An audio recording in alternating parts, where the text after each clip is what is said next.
Today I have a list. It's a positive list. That's why I don't want to call it the do's and don'ts.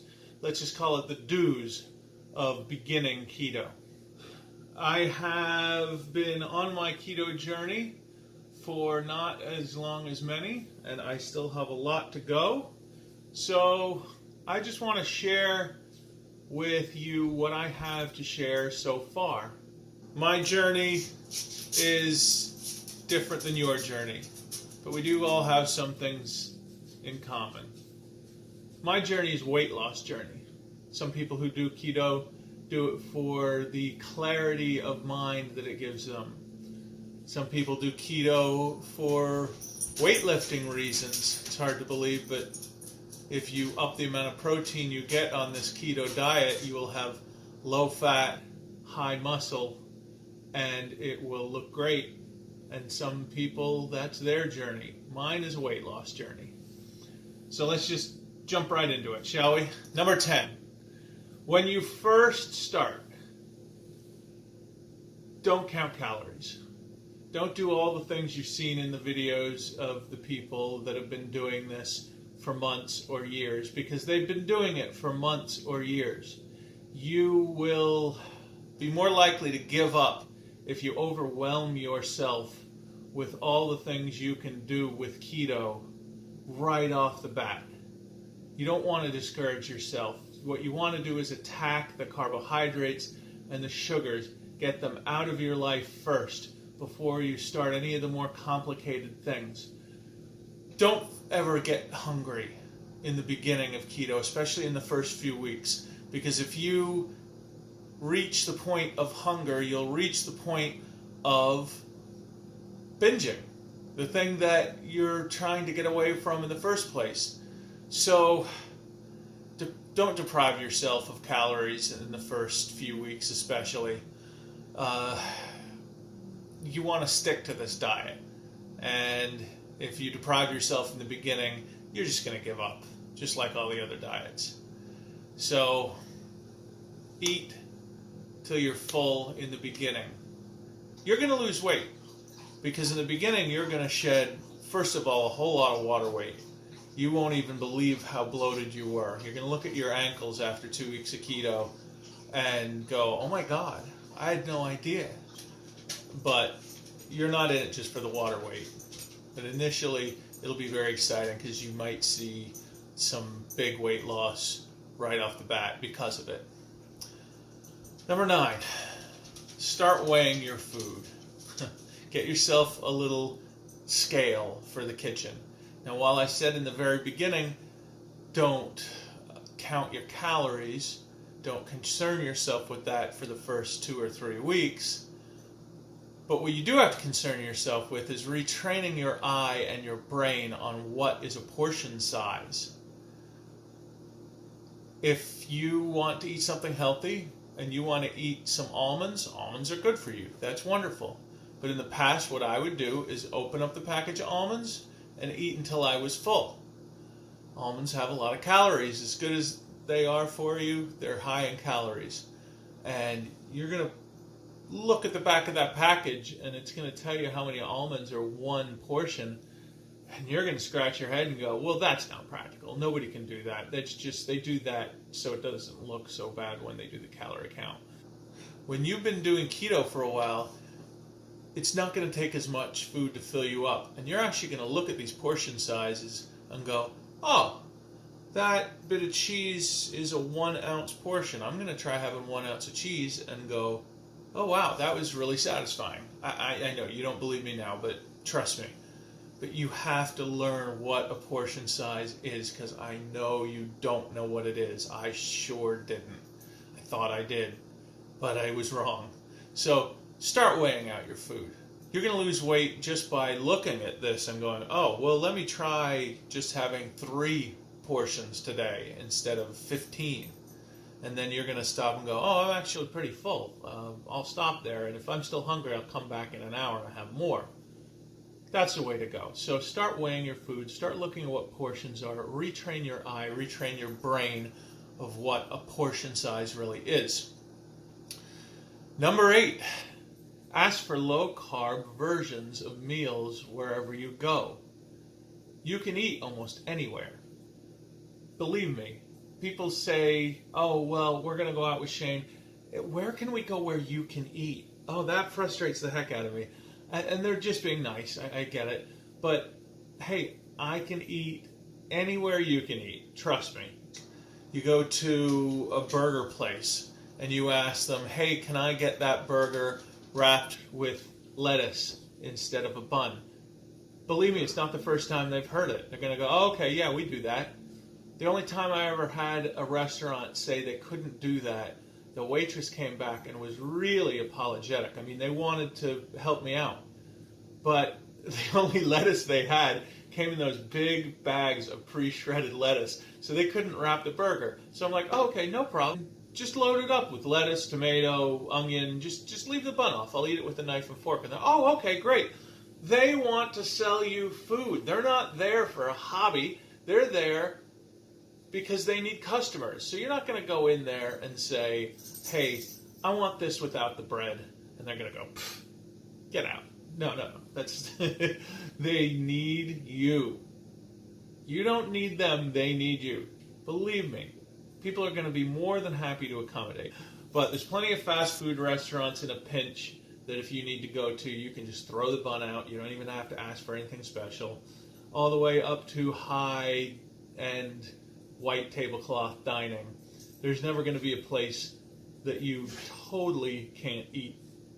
A couple places are challenging, but believe me, put yourself out there. You'll be able to enjoy with your friends and family and not have to deprive yourself. Number 7. All right, well, speaking of going out, plan your trips out to restaurants. If you have the time, if you can. Go on their website, look up the menu ahead of time, and start planning. Oh, I can have this. I want to have this. I like this. Oh, none of their sides work for me. Oh, wait, no, there's a vegetable side, but it's got carrots, and I might not do carrots because of the amount of sugar. All right, well, I guess I could eat around the carrots, but you're going to look at that menu and find things so you know what you're going to do before you get there, so you don't annoy your friends and family asking 20 million questions and taking 2 years to order. Believe me, your friends and family who want to eat dinner with you out, once they see you do this a couple of times and you take less time to order than they did, they're going to stop asking, oh, can you eat something here? No, because they're going to go, oh, well, that's never been a problem. He's just boom, boom, boom. She's just wham, place the order. So when you can, go on a place's website, look at their menu, plan 3 or 4 things you're going to get, you might want to get. Leave yourself some options in case you're not in the mood for beef when you finally get there. You know what I mean. Just plan ahead. It'll make life easier on everybody. Number 6. This one hurts a little bit because I put out videos of recipes and cooking. Not all these recipes are meant for everyday keto life. But do I eat that stuff every day? No. I eat simple, real food on a daily basis, and then maybe once a week I'll make something a little fancier. So number 6 really is, don't spend a lot of time and effort recreating your favorite non-keto food into a keto food. Especially in the beginning. You're going to see all these videos, wow, there's keto pizza, wow, there's keto cheesecake, wow, there's keto this, there's keto that. I'm going to do all these and eat these every day. No, 1, it's going to be time consuming. 2, it's going to be expensive. 3, a lot of that stuff is very high in calories and shouldn't be considered a daily meal. Fathead pizza dough, which you can use for a lot of things, not just pizza, is very high in calories. It is way better for you than bread, but it's not something I would eat every day. So eat real food and don't spend too much effort, especially in the beginning, recreating your regular non-keto meals into keto.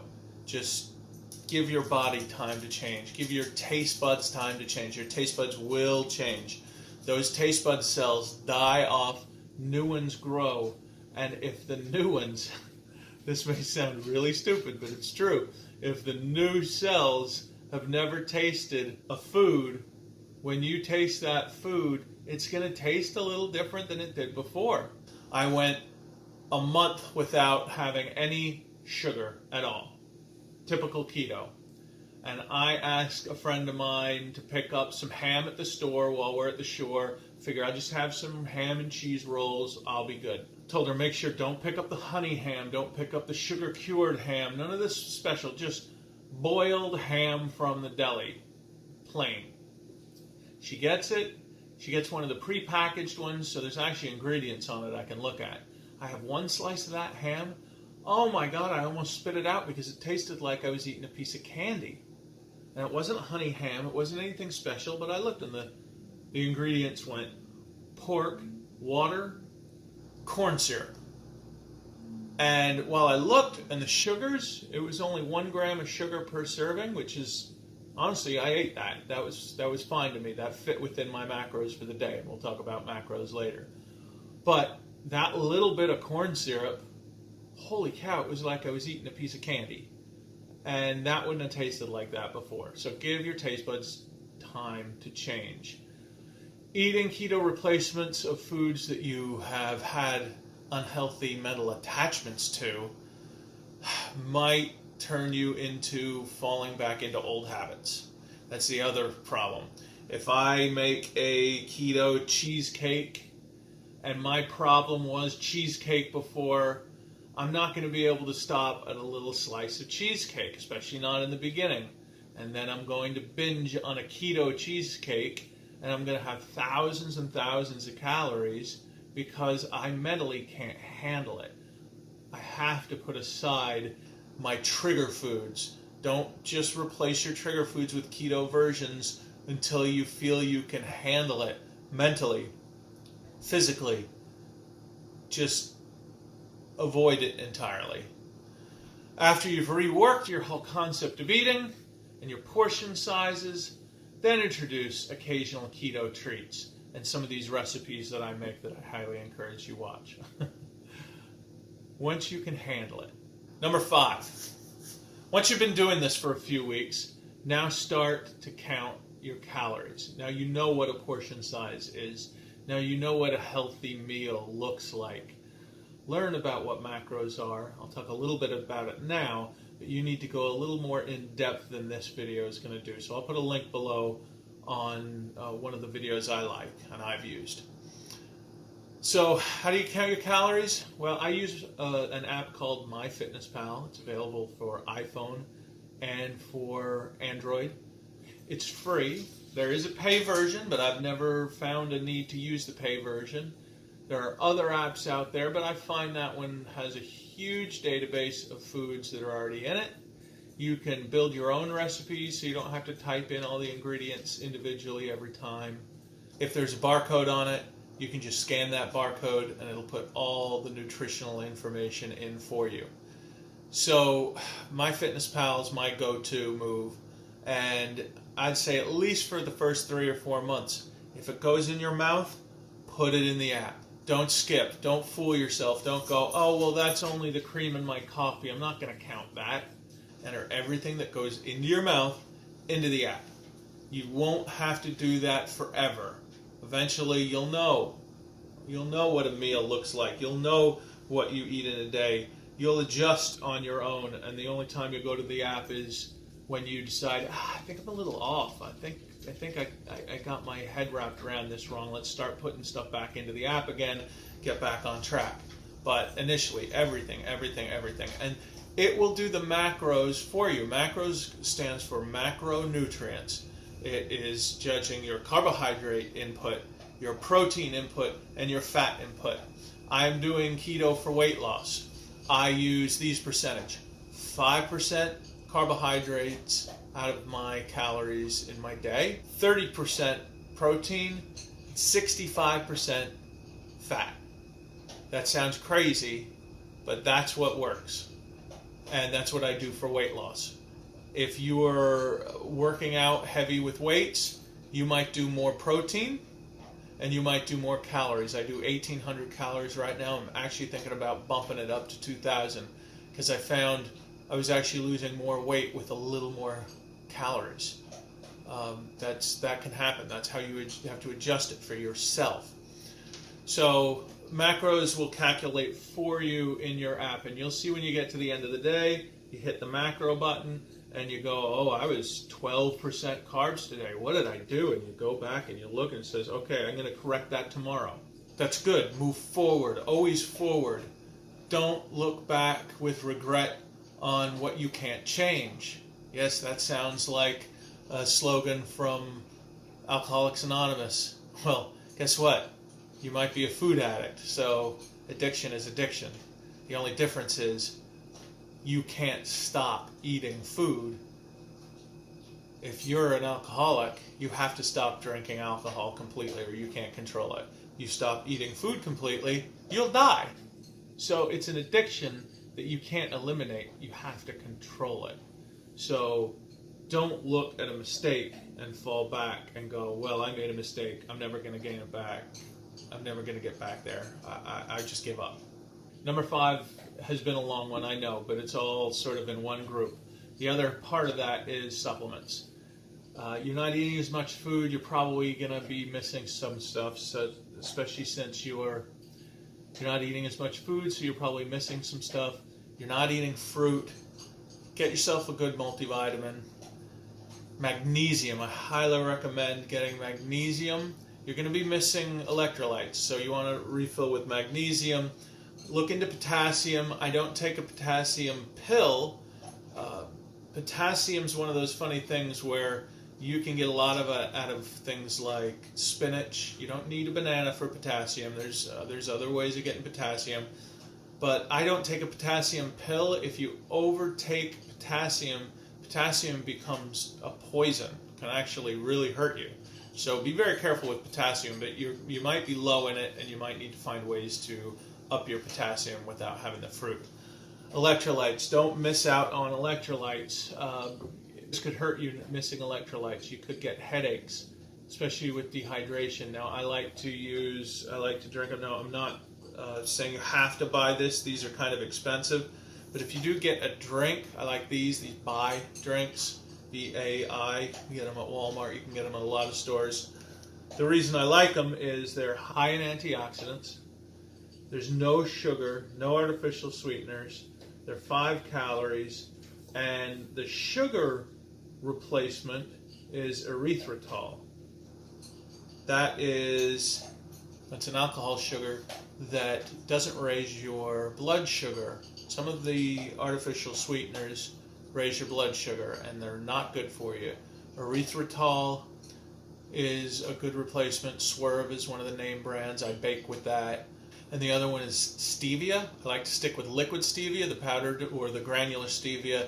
You have to be careful. Sometimes they mix them with other things that do affect your blood sugar. Maltodextrin being one of them. So you have to look at your ingredients, but I stay with the powdered erythritol. I use the brand name Swerve, but I'm not married to it. And the liquid stevia that is just, you look at the ingredients, it's liquid stevia. That's it.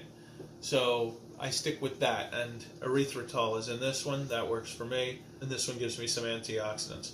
My wife likes to use these. Again, I'm not getting any money from any of these companies, believe me, I wish I was. But she uses these Ultima. I like these too. They're little, they sell it in where you can do them in scoops, or they sell them in these little packets, and you drop that in a bottle of water, and it really helps your electrolyte replenishment. So look into that. You don't want to drop your electrolytes. Okay, number 4. Experiment. Don't be afraid of failing. There is no one right way of doing keto. You can't just start with one way and go, well, this is how I started keto, this is how I have to keep doing keto. Don't be afraid of small failures. Don't be afraid of regaining some of that weight back that you lost in the first couple of weeks. Just experiment. You might need to experiment with having less calories. You might have to experiment with bringing back some calories. You might have to experiment with your percentages of macros depending on if you're working out or not. You might have to play around with foods that you didn't think you liked. Guess what? Maybe you like them now because your taste buds have changed. But don't be afraid to experiment with your keto plan. Just change it up. You might be surprised at what works for you. Might not be what you thought. So that one's an easy one. Number 3, use your newfound energy. You're going to have more energy than you had before because all of a sudden your body's going to start working off of ketones. That's what ketosis is.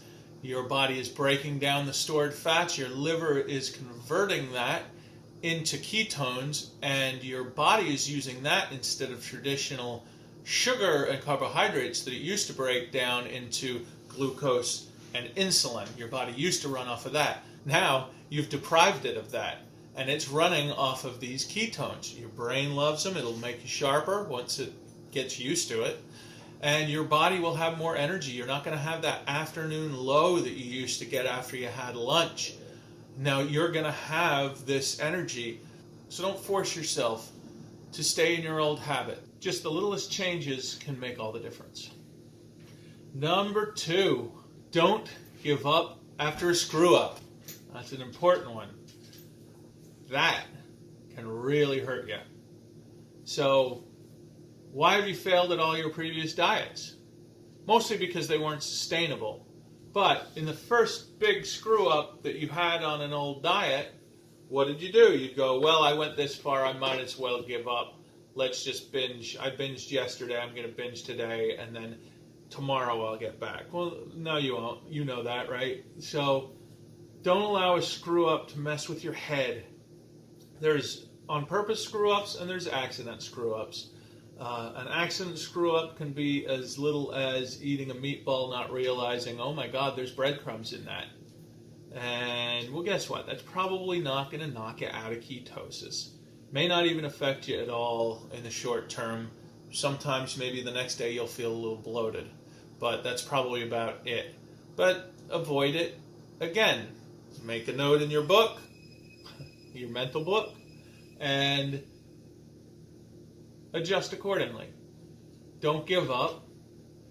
I haven't fallen into a massive fail yet.